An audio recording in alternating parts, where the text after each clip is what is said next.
Saya ngutang tapi sampai 8.000 triliun, mikir nggak anak cucu yang nanggung? Mau dua mana mikir ke situ. Bapak, PT saya banyak loh yang mengungkap tentang hutang negara, ya. Bahkan kalau saya live, saya selalu bahas tentang hutang negara. Ya, mungkin Bapak yang tidak paham tentang hutang negara. Saya akan jelaskan sekali lagi, ya. Mumpung saya lagi ada semangat untuk menjelaskan, supaya apa? Bapak tidak menyebar hoax, ya. Bapak tidak berpikiran jahat terhadap pemerintah, ya. Supaya juga menambah pengetahuan Bapak tentang hutang negara, ya. Mudah-mudahan saja penjelasan saya nanti membuat Bapak agak terbuka matanya, kupingnya, ya, pikirannya, wawasannya.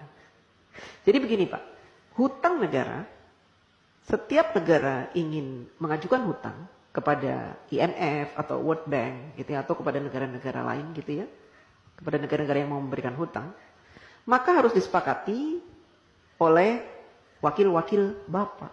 Di mana? Di DPR RI. Ya. Bentuk negara kita memang mempunyai aturan seperti itu. Presiden tidak bisa memutuskan segala sesuatunya, apalagi perkara hutang sendirian. Jadi harus dinegosiasikan dengan DPR. Dan DPR punya peraturan bahwa negara tidak boleh berhutang, ya, yang mana pembayarannya, cicilannya itu melebihi 60% dari penghasilan negara. Ya. Nah, saat ini sejak Bapak Jokowi menjadi presiden, hutang negara kita itu tidak lebih dari 35%. Artinya jauh di bawah batas maksimal berhutang yang ditentukan oleh DPR RI, yaitu 60%. Artinya apa? Kita masih berada di ambang aman. Ya. Dan saat ini Indonesia terkenal sebagai negara yang hutangnya sedikit. Dibanding dengan Jepang, Amerika yang sampai 200% dari PDB-nya, Jepang sampai 210%, kemudian negara-negara lain, ya, bahkan tetangga-tetangga kita, Singapura, hutangnya itu banyak Pak. Berbeda dengan kita. Kita hutangnya sedikit. Beberapa tahun yang lalu Bapak Jokowi juga sudah melunasi hutang warisan sebanyak 7.000 triliun. Bapak heran kan dari mana uang 7.000 triliun itu? Kok Pak Jokowi bisa membayar? Karena Bapak Jokowi selama ini melakukan penghematan pengeluaran APBN. Dengan cara apa? Dengan cara tidak menggunakan APBN untuk pembangunan negara.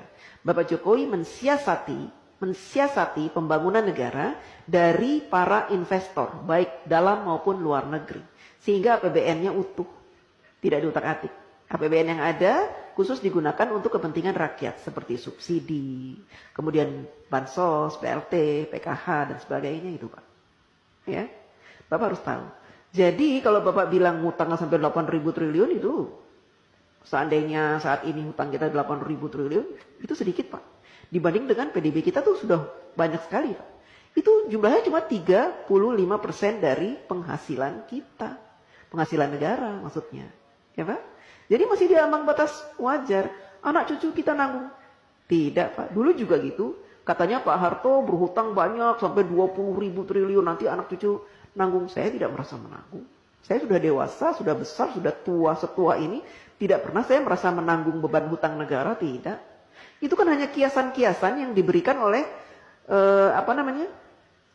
orang-orang yang membenci pemerintah. Ya, jadi mereka membuat rumor-rumor seperti itu. Supaya apa? Supaya kita membenci pemerintah. Kan gitu. Kita awam, orang awam, tidak pernah diberikan pemahaman tentang hutang negara. Sehingga yang ada di pikiran kita, hutang, negara berhutang, nanti anak cucu kita akan membayar. Tidak Pak. Ya.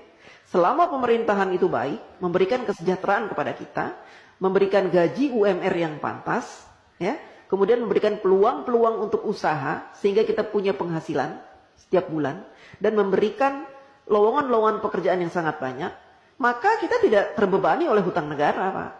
Ya, apalagi sekarang pemerintah sudah membuka banyak sekali lowongan dengan dibukanya smelter-smelter, proyek-proyek hilirisasi, itu akan membuka ratusan ribu lowongan pekerjaan, Pak, buat bangsa Indonesia, dan itu akan menjadi penghasilan yang akan dinikmati dan sehingga kita tidak dibebani oleh hutang itu, hutang negara. Tidak dibebani Pak. Jadi Bapak jangan sok tahu.